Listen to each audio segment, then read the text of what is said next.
Hello दोस्तों, welcome सुस्वागतम आप सभी लोगों का परफेक्ट एकेडमी के ऑनलाइन प्लेटफॉर्म पर। दोस्तों, आइडिया लग गया होगा स्क्रीन देखकर के किस बारे में बात करने जा रहा हूं। दरअसल दोस्तों, 30 अप्रैल को लुधियाना यानी कि पंजाब में एक जगह पड़ती है गयासपुर। वहां पर एक गैस के रिसाव के कारण 11 लोगों की डेथ हो गई है। तो दोस्तों, समझने की कोशिश करेंगे कि लुधियाना गैस रिसाव के पीछे कौन सी गैस जिम्मेदार है। दोस्तों, कहीं ना कहीं हमारे मन के अंदर यह बात बैठ चुकी है कि अगर किसी भी जगह गैस रिसाव होता है, ऑयल स्पाइल होता है, तो कहीं ना कहीं हमारा जो दिमाग है वो भोपाल गैस त्रासदी की तरफ चला जाता है। 1984 की वो घटना जिसने लगभग 5 लाख लोगों को प्रभावित किया था। इतना खतरनाक एक्सीडेंट शायद ही इंडस्ट्रियल एरिया में इस तरह का हुआ हो। तो दोस्तों, जब कभी भी गैस रिसाव के बारे में बात करेंगे तो कोशिश करेंगे कि ऐसी घटना ना हो जैसी उस वक्त हुई थी। तो ऐसा ही एक रिसाव हुआ है लुधियाना गयासपुर पंजाब में 30 अप्रैल को।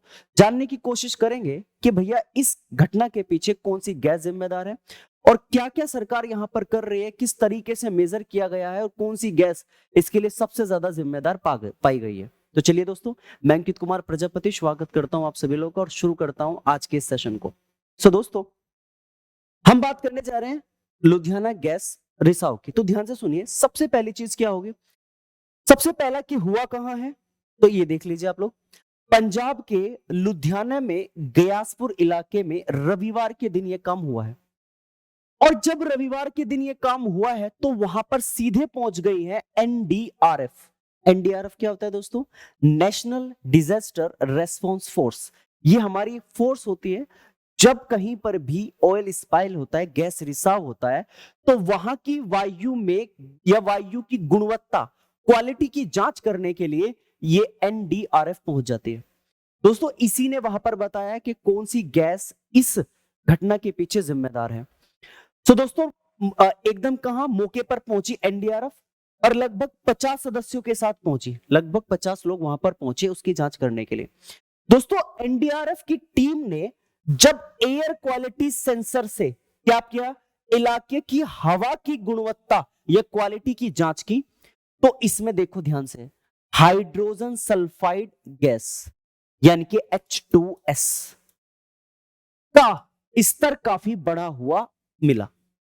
यानी कि लुधियाना गैस रिसाव के अंदर या उस रिसाव में जो सबसे ज्यादा गैस का स्तर मिला है बढ़ा हुआ उस इलाके में, वो कौन सी गैस है? हाइड्रोजन सल्फाइड गैस है। कौन सी गैस है? Hydrogen sulphide. कौन सी गैस है? Hydrogen sulphide. अभी हम बात करेंगे हाइड्रोजन सल्फाइड किस तरह की गैस है, इस सब के बारे में बात करेंगे, ठीक है। तो इस गैस का स्तर बढ़ा हुआ मिला है, आसपास की दुकानों और घरों में काफी फैल गई थी। और जो हाइड्रोजन सल्फाइड है वो एक न्यूरोटॉक्सिन गैस है। न्यूरॉन, ब्रेन जो होता है ना, तो ब्रेन के लिए बहुत खतरनाक गैस है, न्यूरॉन टॉक्सिन गैस है। यानी कि एक तरीके से जो हमारा ब्रेन है, न्यूरॉन जो क्या होते हैं, सोचने समझने की क्षमता जो होती है वो सब क्या हो जाती है, उस तरह की गैस है, या उसको सोचने समझने की क्षमता को खत्म करने वाली एक तरीके से गैस है हाइड्रोजन सल्फाइड। तो दोस्तों, लुधियाना गैस रिसाव के पीछे अगर पूछा जाए कौन सी गैस जिम्मेदार है, तब आंसर होगा हाइड्रोजन सल्फाइड। लेकिन दोस्तों, एक बात समझने वाली है कि हाइड्रोजन सल्फाइड एक न्यूरोटॉक्सिन गैस है। और न्यूरोटॉक्सिन गैस क्या होती है, आइए इसको समझ लेते हैं। अगर हम जाने कि सर न्यूरोटॉक्सिन गैस क्या होती है, तो आप कहोगे सर जहरीले पदार्थ होते हैं या फिर जहरीली गैस है। जहरीली क्या है? गैस है जो सीधे नर्वस सिस्टम यानी कि तंत्रिका तंत्र को प्रभावित करती है। आप समझ सकते हो, तंत्रिका तंत्र मतलब हमारे शरीर में ब्रेन का जो पूरा जाल होता है, ब्रेन ही तो सिग्नल भेजता है कि हाथ हिलो पैर हिलो, वो सब का सब तो सीधे उसको इफेक्ट करते हैं। सोच सकते हो, तंत्रिका तंत्र को प्रभावित करती है डायरेक्ट। और तंत्रिका तंत्र की जो सामान्य गतिविधि होती है उसमें बदलाव होने शुरू हो जाते हैं, जिसे क्या बोलेंगे, न्यूरोटॉक्सिटी, जिसको क्या बोलेंगे हम, न्यूरोटॉक्सिसिटी। देखो इसका मतलब क्या है, आप ध्यान से सुनो। जो न्यूरोटॉक्सिसिटी का मतलब है वो है जैसे ही तंत्रिका तंत्र प्रभावित हुआ, तंत्रिका तंत्र के प्रभावित होते ही चेंजेस आने शुरू हो गए, दौरे पड़ने लगे, है ना। आप लोग बोलना चाह रहे हो लेकिन साफ बोल नहीं पा रहे हो, है ना। आपको क्या हो गया, आप ऐसे मान सकते हो एक तरीके से कोई एक्शन आप कर रहे हो जिसका मतलब नहीं पता चल रहा है कि क्या हो रहा है, अननेसेसरी चीजों का क्या हो रहा है, तो इसको बोलते हैं न्यूरोटॉक्सिसिटी। इसका मतलब क्या होता है कि जब तंत्रिका तंत्र में सडन कोई चेंज आने लगे, सडन कोई चेंज हो जाए तो उसको हम बोलेंगे न्यूरोटॉक्सिसिटी। क्लियर है पॉइंट या नहीं? अब यहां पर देखो न्यूरोटॉक्सिक गैसेस कौन कौन सी होती है। एक तो मैंने आपको बताई हाइड्रोजन सल्फाइड, एक होती है सर मीथेन, हाइड्रोजन सल्फाइड हो गई, कार्बन मोनोऑक्साइड CO और कार्बन डाइऑक्साइड CO2, ये सारी की सारी न्यूरोटॉक्सिन गैस होती हैं। देखो दोस्तों ऐसा भी हो रहा है या ऐसा भी कहा जा रहा है कि वहां पर जो कपड़े की दुकानें थी, स्पेशली अभी मैं बताऊंगा हाइड्रोजन सल्फाइड का इस्तेमाल किस में होता है, लेकिन हुआ यह था कि रिसाव, जैसे ही गैस का रिसाव हुआ तो गैस का रिसाव होने के बाद वो नदी और नालों में, ऐसा कहा जाता है, देखो मैं फुल श्योर नहीं हूं लेकिन ऐसा बताया जा रहा है अभी तक, उन्होंने ये कहा है कि वहां पर जो उद्योग है, इंडस्ट्री है, उनके पास कोई पानी था और वो उस पानी की अम्लता बहुत बड़ी हुई थी, एसिडिटी बहुत बड़ी हुई थी। इसका मतलब यह है कि उसकी पीएच मान 7 से कम था।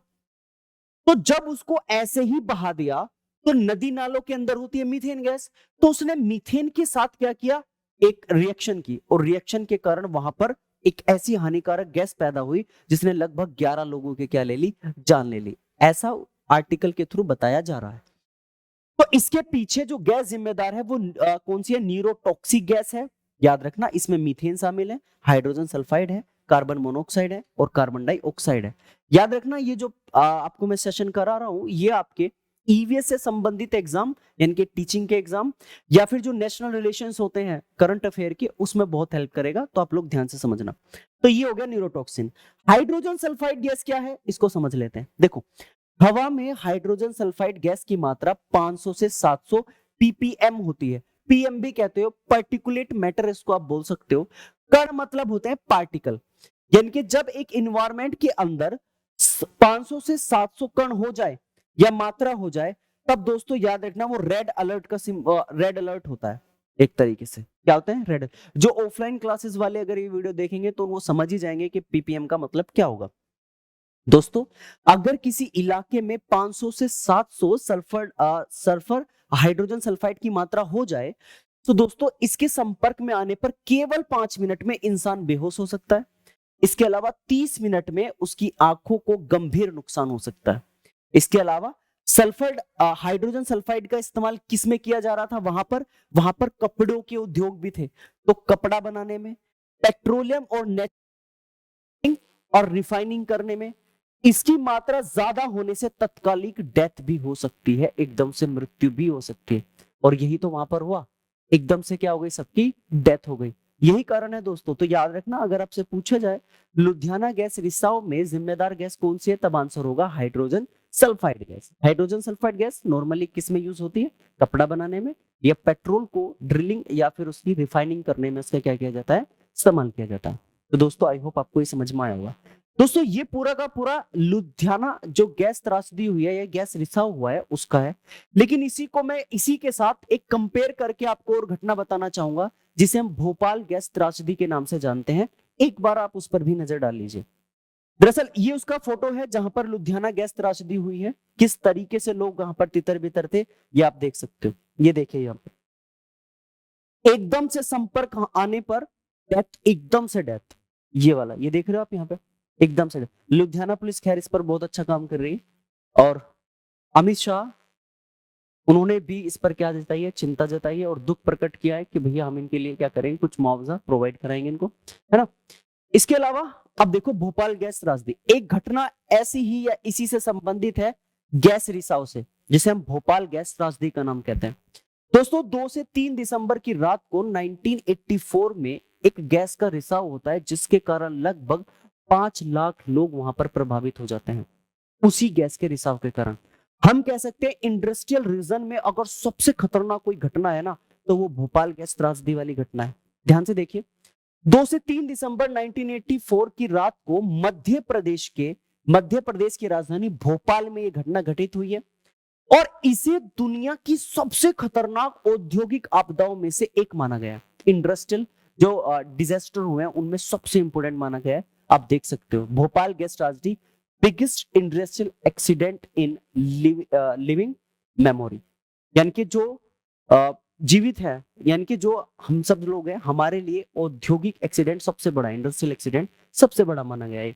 कब हुआ है, 2 से 3 दिसंबर की मध्य रात्रि को। तो ऑप्शन में 2 दिसंबर भी हो सकता है, 3 दिसंबर भी हो सकता है और 1984 होगा। ऑप्शन में आपको साफ साफ पता लग जाएगा। दोस्तों हुआ क्या कि भोपाल के अंदर एक क्या है कंपनी है जिसका नाम है यूसीआईएल यानी कि यूनियन कार्बाइड इंडियन लिमिटेड। ये भोपाल में एक कीटनाशक संयंत्र रही है, एक पेस्टिसाइड फैक्ट्री है। एक गैस का इसी में ही इस गैस का क्या हुआ रिसाव हुआ है और उस गैस का नाम क्या है MIC यानी कि मिथाइल आइसोसाइनाइड या साइनाइड। ये है उस गैस का नाम। तो भोपाल गैस त्रासदी के लिए जिम्मेदार गैस कौन सी है मिथाइल आइसोसाइनाइड MIC। और लुधियाना गैस रिसाव के पीछे जिम्मेदार कौन है तो याद रखना हाइड्रोजन सल्फाइड। ये बात आप लोग ध्यान में रखना। जो लुधियाना गैस त्रासदी हुई है वो 30 अप्रैल 2023 को हुई है और जो भोपाल गैस त्रासदी की घटना हुई है ये 2 से 3 दिसंबर 1984 में हुई है। ये बात आप लोग याद रखना।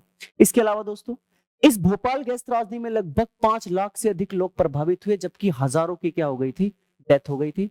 MIC यानी कि मिथाइल आइसोसाइनाइड इसका इस्तेमाल कीटनाशक अभी मैंने बताया प्लास्टिक में किया जाता है और जो लोग इस त्रासदी में जीवित रह गए थे आज भी स्वास्थ्य संबंधी कई गंभीर समस्याओं से वो जूझ रहे हैं, इतनी खतरनाक थी। फॉर एग्जाम्पल उन्हें सांस की बीमारी, चर्म रोग, बाजपन, विकलांगता, जन्मजात विसंगति व अन्य कई दूसरी बीमारियों के लक्षण देखने को मिल सकते हैं। वो भी किस घटना के कारण भोपाल गैस त्रासदी की घटना के कारण।